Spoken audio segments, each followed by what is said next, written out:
কেউ কাটিবে জারের বাস, কেউ বলিবে সর্বনাশ। কেউ কাটিবে জারের বাস, কেউ বলিবে সর্বনাশ।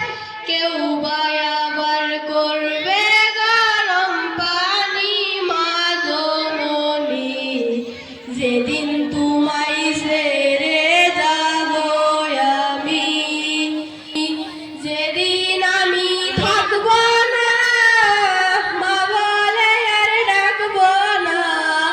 আমার জন্য দোয়া কইরো মা তুমি, যেদিন আমি